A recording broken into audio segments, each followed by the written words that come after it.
Olá, meu querido, minha querida, graça de Deus sobre a sua vida. Satisfação podermos estar aqui mais uma vez. E eu quero deixar uma palavra hoje sobre a suficiência da Escritura e sobre estarmos preparados para ministrar a palavra de Deus. Eu tenho percebido que o grande problema da igreja atual, pelo menos a igreja no Brasil, mas eu não vejo só no Brasil porque eu tenho tido contato com pessoas internacionais e a gente vê uma carência de modelo completo de ministração para que a igreja tenha um equipamento adequado e possa ser realmente frutífera no trabalho que Deus lhe deu e no crescimento do corpo de Cristo.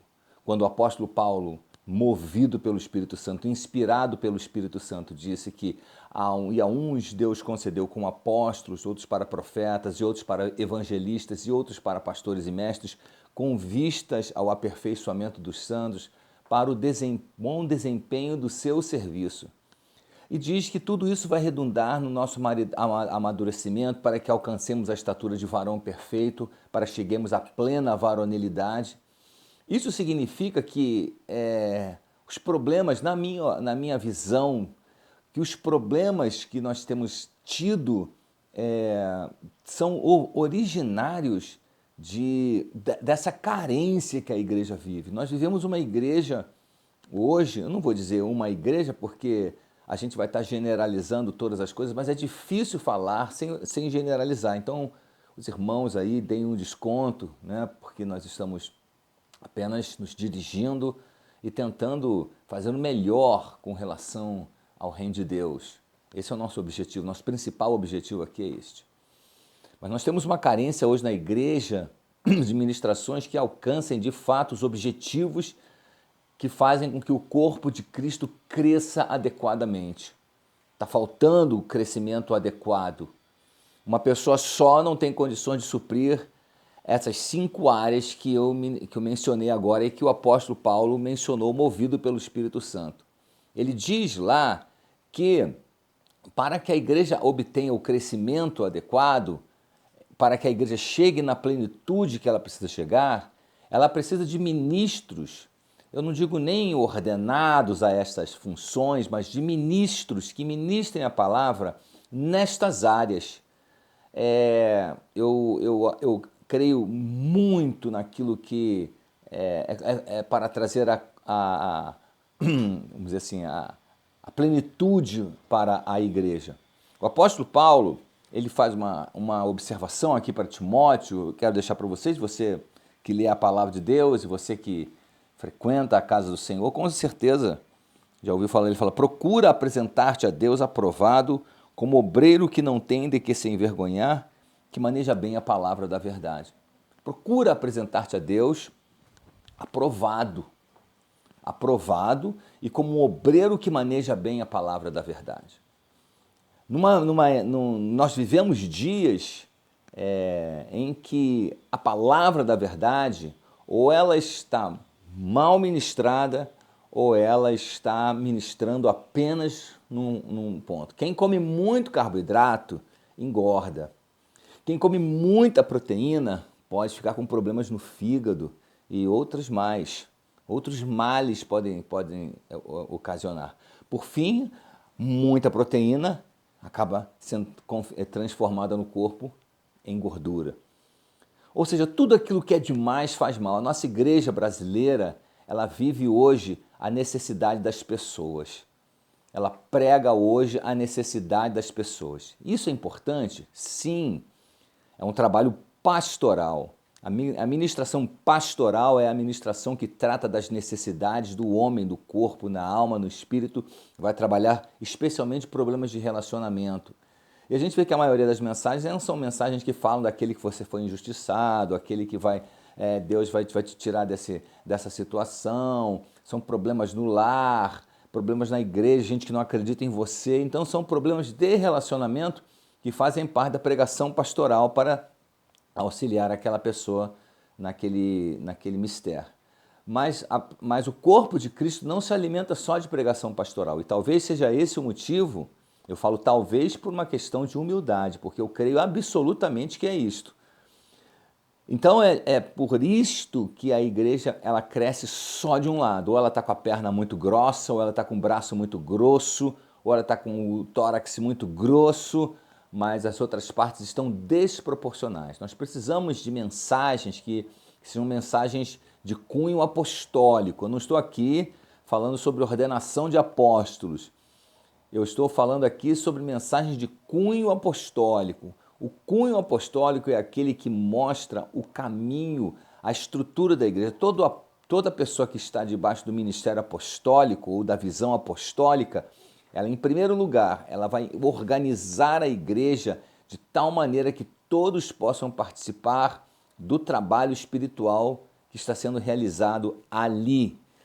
Ou seja, a visão, a ministração apostólica trata com a formação de obreiros, ela trata com os destinos da igreja, ela fala sobre a nossa luta espiritual como corpo contra as hostes das trevas, ela fala sobre guerra espiritual, ela trabalha coisas que são totalmente voltadas ao corpo. Pode perceber que na ministração apostólica, a pessoa em si, ela não é o alvo. O que é o alvo é o corpo, é a igreja, são os rumos, os destinos da igreja. Para onde a igreja vai se mover, para onde a igreja está se movendo. Isso é um trabalho, isso é uma pregação, uma ministração que cada igreja local deveria receber também.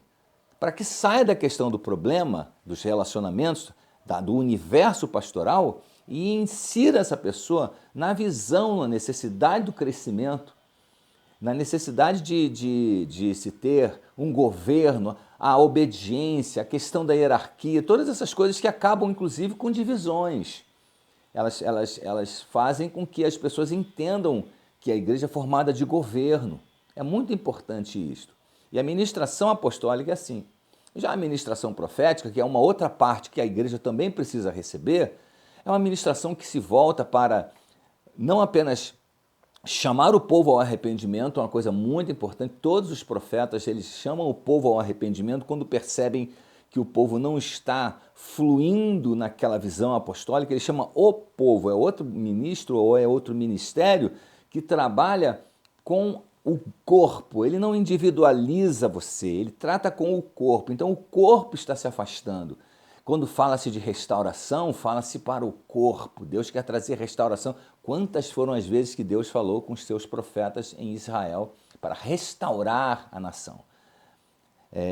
Então, o profeta ele vai ensinar a você a encontrar a pregação profética, a encontrar os segredos do reino de Deus, segredos para a bênção financeira.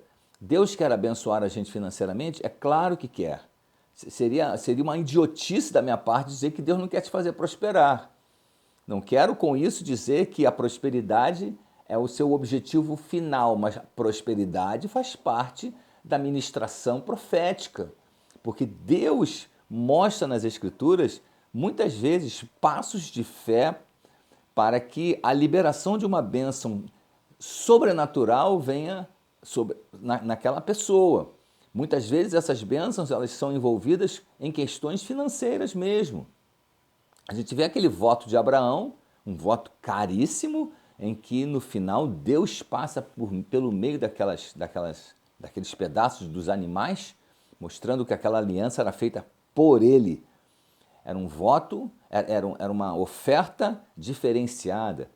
E muitas vezes para resolver problemas que em princípio são quase que insolúveis, mas através da ministração profética, essa pessoa, veja, a ministração profética não quer dizer palavras de profecia, falar em língua estranha, eu não estou falando isso, estou falando de ministração do ensino profético para a igreja.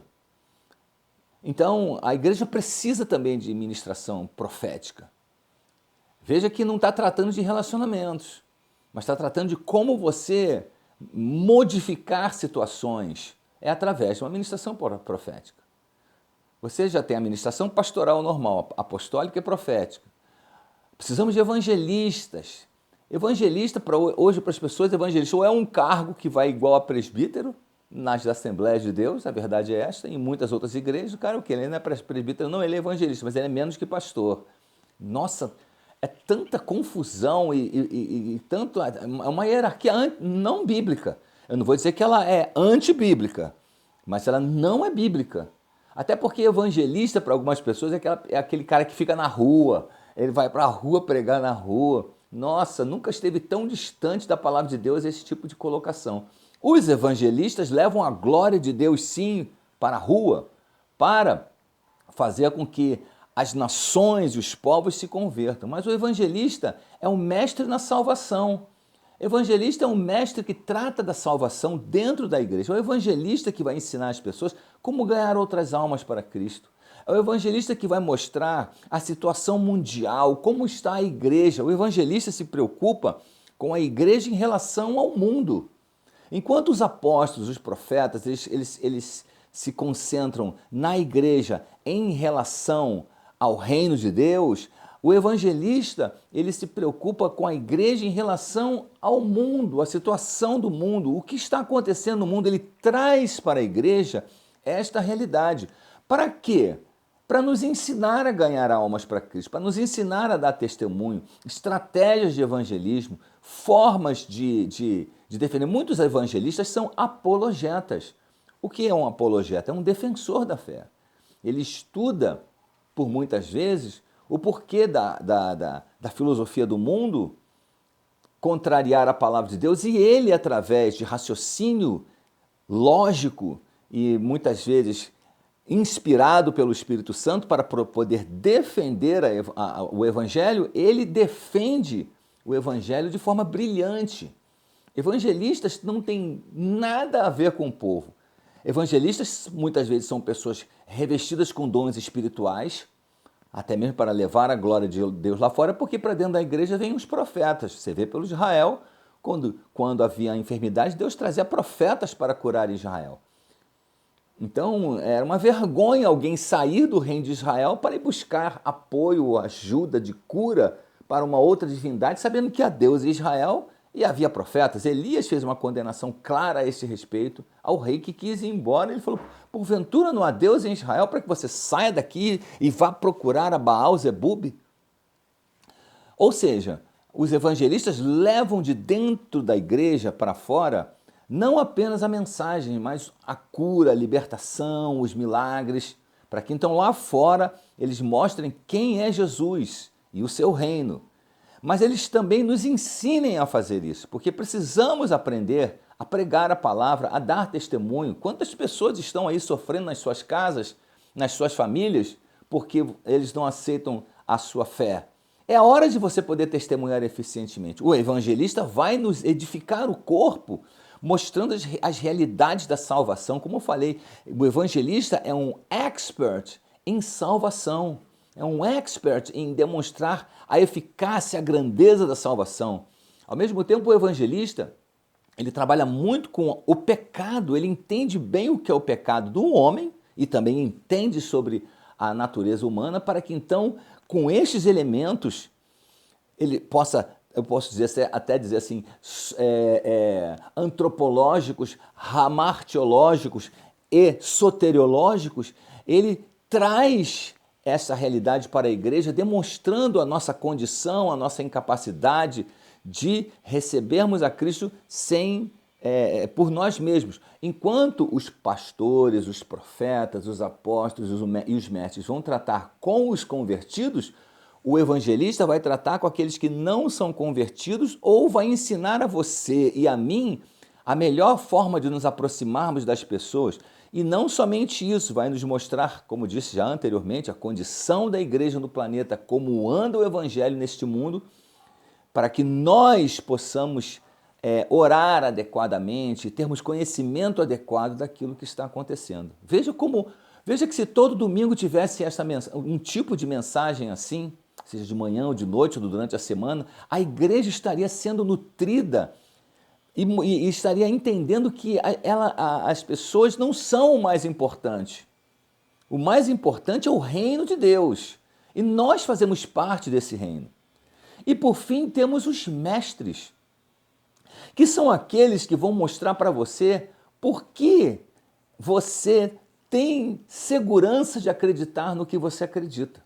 Porque eles vão pegar a palavra e vão demonstrar a plausibilidade do Antigo e do Novo Testamento. Vão demonstrar como Deus, através da história, manifestou não apenas a sua vontade, mas também como nos fazer obedecer à sua vontade através da lei, através das situações ocorridas nos livros históricos e poéticos e proféticos, e a mesma coisa acontecendo no Novo Testamento. O mestre, como eu te disse, ele te dá segurança de acreditar. Você vai poder acreditar. Não é que mestre é racional, não. Tem gente que já falou assim, não, mestre é racional. Não, mestre não é racional nada. O mestre é um homem cheio do Espírito Santo que é capaz de inserir a palavra de Deus em você de uma forma tal que nem apóstolo, nem profeta, nem evangelista, nem pastor consegue.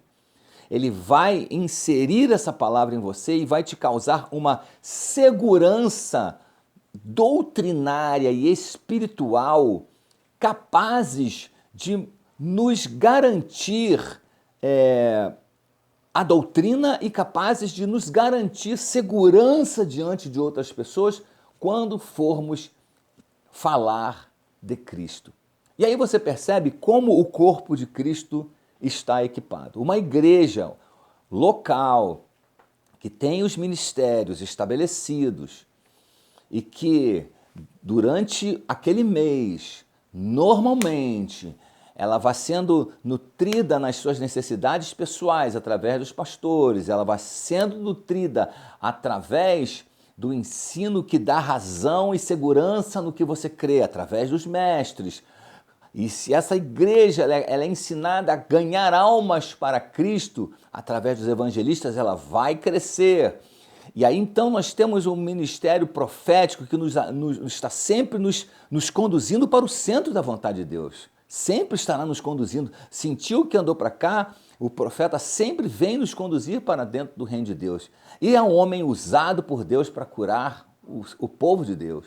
E por fim a igreja precisa saber para onde vai, para onde essa igreja vai, como é o ministério, qual é o padrão, qual é o estilo daquela igreja, como se dividem os trabalhadores, quais são as funções dos trabalhadores, quais são as exigências dos trabalhadores. Essas coisas são determinadas pelos apóstolos ou por pessoas que trabalham no ministério apostólico. Ou seja, a igreja ganha razão, ao mesmo tempo a igreja, através da pregação apostólica, vai nos ensinar sobre os problemas daquele local, as batalhas espirituais. O apóstolo, ele vai falar para nós como nós devemos entender o sistema mundo, como a igreja precisa estar alheia ao sistema mundo. Enquanto o evangelista te ensina como ganhar vidas de lá do sistema mundo para cá, o apóstolo vai te ensinar como você não sair daqui para o sistema mundo, que é um sistema atraente. O mundo é um sistema atraente. Enfim, nossos problemas atuais na igreja brasileira, e eu vejo isso na igreja africana, eu vejo isso em outras igrejas também, é a falta de uma pregação completa. Eu fico vendo nos grupos africanos a ideia do favor, tudo é favor, e o favor geralmente está relacionado a uma bênção financeira, é um abrir porta, é que hoje uma janela vai se abrir, uma grande porta vai se abrir, ou seja, as pessoas ficam vivendo em cima de declarações futuras a seu respeito. Mas isso é uma coisa que faz parte da pregação, mas não é tudo. Ou seja, nós podemos fazer uma igreja mais sólida. E com a igreja mais sólida, as pessoas vão com certeza aprender mais acerca de qual é realmente este corpo de Cristo e como ele opera grandemente. Vou deixar uma bênção de Deus para você aqui, que você tenha um dia abençoado e que esse vídeo seja compartilhado com muitas outras pessoas. Que o Senhor nos ajude a crescer na graça e no conhecimento de nosso Senhor Jesus Cristo. A paz de Deus sobre a sua vida, meu irmão. Deus te abençoe.